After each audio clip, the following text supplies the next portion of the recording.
Hello, just before we remove the title for today, I just want to give a warning out that we are using a whole suckling pig. So if you're likely to be offended, please don't watch today. And if you have young children that may be upset by seeing a pig being cooked, then please don't watch today. But thank you.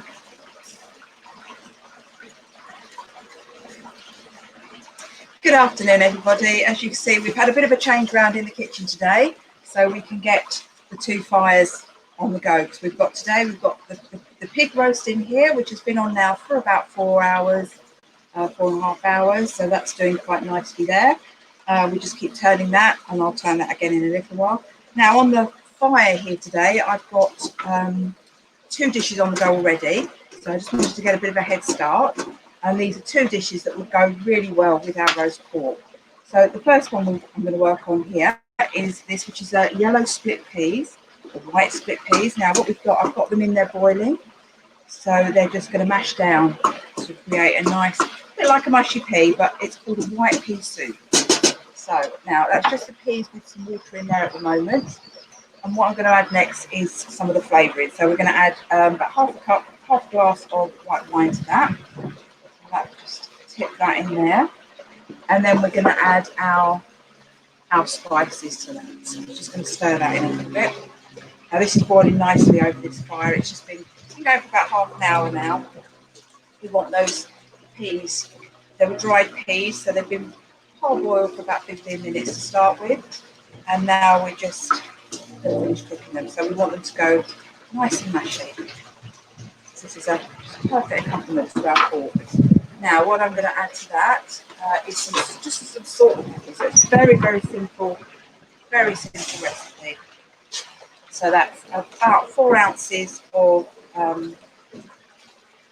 dried yellow peas. Some pepper in there. And our salt. So about 4 ounces of yellow split peas. And then that's about half a glass of white wine. A little bit more or less to taste. I'm just going to put about half a teaspoon of salt in there as well.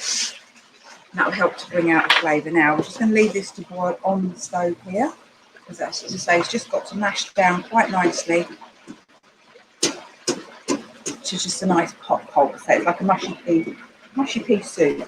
Well, the smell of that wine cooking is lovely. Lovely. Just give that a stir up there. Okay, now we're going to move over to our apples here. Now what we've got in here, this is called apple Royalle, and it's basically an apple sauce. So what we've got in here, I started cooking, I chopped up the apples and started cooking about 15 minutes ago. It's been on there boiling, so they're mushing down really nicely as well. Now, that's doing very well now. So to that we're going to add some honey. A little bit of honey,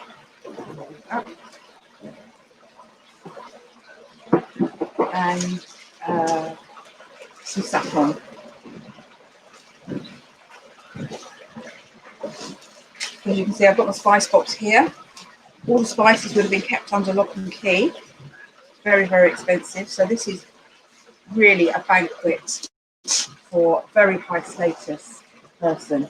You've got all the nice spices, all those rich flavours, because the saffron will turn the apples that lovely sort of golden colour as well. So that's really, really mashing down nicely there. Now the other thing we're going to add to the apples is something that's called powder, I think it's pronounced douce, D-O-U-C-E. Now this is a mixture of different spices. So I'm just going to sprinkle some of this over. I'm just going to put in about half of it now, so that starts to soak into the apples. And then I'm going to tell you how what spices go in to make that mix. So I'll just leave that to simmer there for a little while. Now, right now to make the mixture, the powder douce, it is a 1/4 teaspoon of cinnamon, 1 teaspoon of ginger, 1 teaspoon of grains of paradise. Now they are like a very tiny pepper. It's got a gingery peppery sort of taste. They're really, really small. And I've ground those this morning in the pestle mortar. They need to be quite finely ground. 3 teaspoons of sugar. This is a dry mix, so we don't want to use honey for this. An 1/8 of a teaspoon of galingale, which again has got a sort of gingery, it's a gingery flavoured spice, and an 1/8 of a teaspoon of nutmeg. So you just mix all those together. And what I've done is I've mixed them all together and I've stored them in a little pot. So now I've got that to use, and that will be about enough for probably about 4 or 5 different dishes. You quite often find this in some of the old recipes that they call for this particular spice mix. Now there are a few other different spice mixes, and I will tell you about those perhaps another day, and I'll show you how to mix them all up. So that's what we're using for today. Now the apples have turned a beautiful golden saffron colour now, and that's really looking lovely and mashing down there. And our peas, that's now nicely soaking up all that wine. It's a very, very simple dish. These dishes today are very, very simple, but they're perfect to go with the roast pork. And when you've got something as spectacular as a suckling pig, then you only really need something simple to go with it, but very tasty. So I'm just going to leave that to mash down just a little bit more there and boil away a little bit. Now I'm just going to turn the pig over a little bit. So just turn that on just a bit. And there we go. So, sit that up like that. That should be balanced there quite nicely now. So say the pig we prepared yesterday, and the stuffing we used was breadcrumbs, raisins, a little bit of spice in there as well. Just go back to my recipe and I can tell you, ginger, salt, pepper, and again we used our saffron in that one as well. And we stuffed that in the middle, in the cavity, and then we've wrapped it up and tied it tightly. Now if you want to see the video of us stuffing the pig, we did that yesterday. So you can go over to Jane's Medieval Kitchen page or our YouTube channel, which is Jane's Medieval Kitchen as well. So we're nearly there with these dishes today. This is bubbling away nicely. What we want is all the liquid in this to reduce right down so that there's no real liquid left. It's just a bit of a mush in the bottom. So it should have the consistency of mushy peas. Now what I'm going to do is I'm just going to get my top. And I'm just going to lift that up so you can actually see in the bottom there. That's a really lovely mush of peas there. Just set that back on the fire for a minute.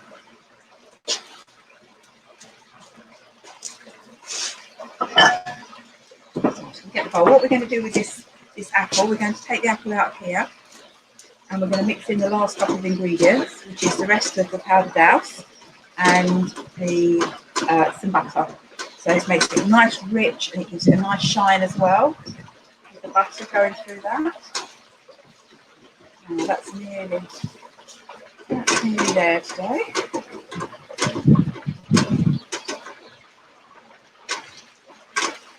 So Lexi's not joined us today because it's her birthday. She's decided that she'd like to have a week off. So she's enjoying all her birthday presents today. So that's why Lexi's not here today.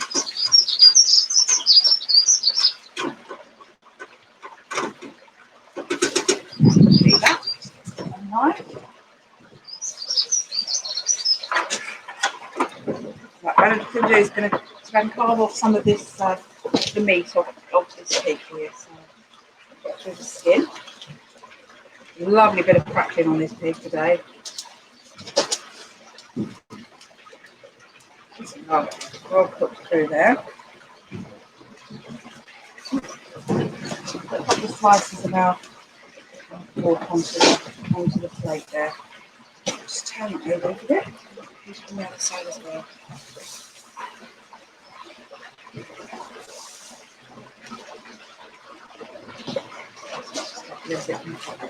Lovely crackling on the top of that. I think we're going to put a bit of that on our plate as well today.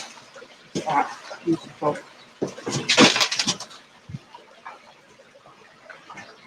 slices off the top of there.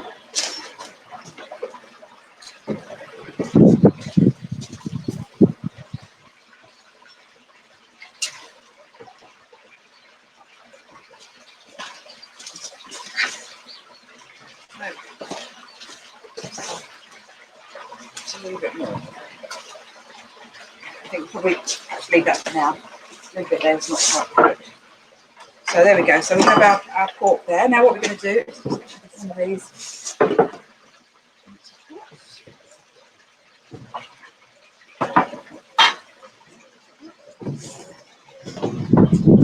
So there we go. There we have our pork there.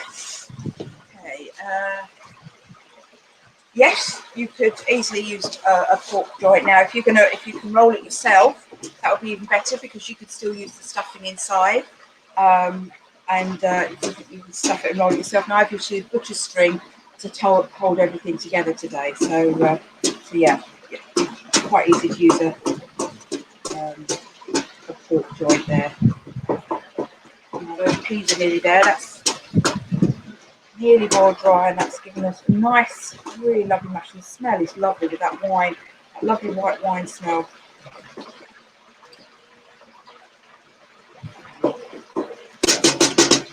Now I'm just going to do the apples here. So what I'm going to do is I'm just going to transfer them into another bowl. Take this off the fire.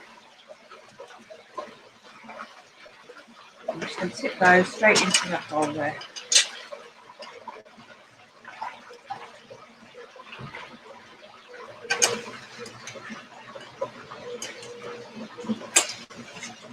Every last little bit out, we don't want to waste any. So I've just used Bramley apples for this one. Yeah. Just a nice cooking apple. So as you can see, we've got a really lovely here. Got a lovely apple sauce in there. Now what I'm going to add to this, so the only things to add is the butter.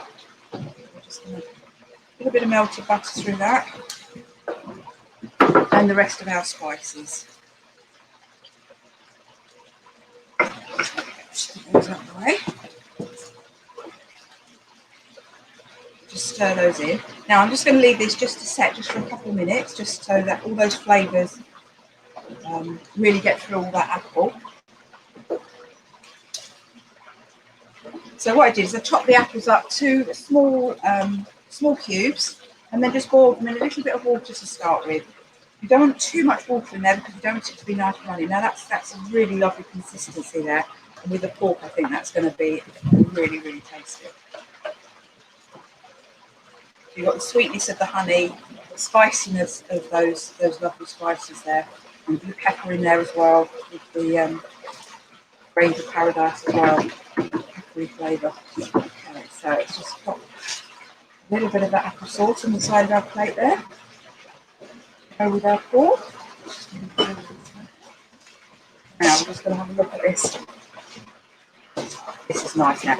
You need to stick to the bottom of the pan just a little bit, which tells me that all the moisture is out of those.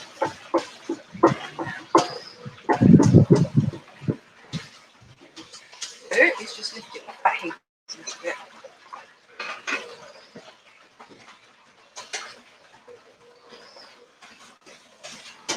Here.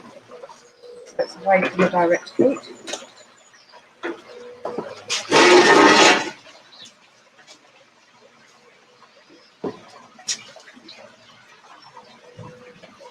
That's our peas ready now. Just going to serve out a lovely, generous portion of that onto our plate as well. Right,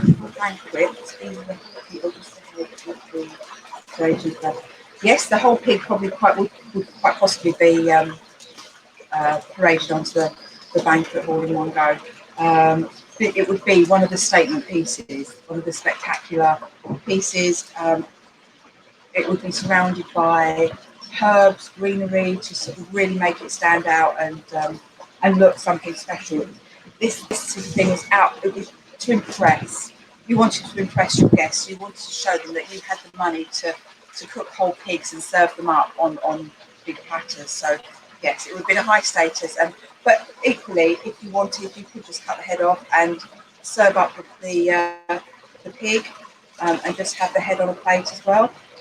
But certainly it would certainly be a status piece for if you put the whole pig onto a platter. Now that's, I think, about it for today. So I'm just going to show you there with our food. So the apple sauce, beautiful golden saffron colour, the lovely cooked pork, that lovely bit of crackling, which is going to be so crispy and gorgeous, and our white pea soup. So there we go. And I hope you enjoyed watching this afternoon, and I look forward to seeing you again next time. Thanks for joining us.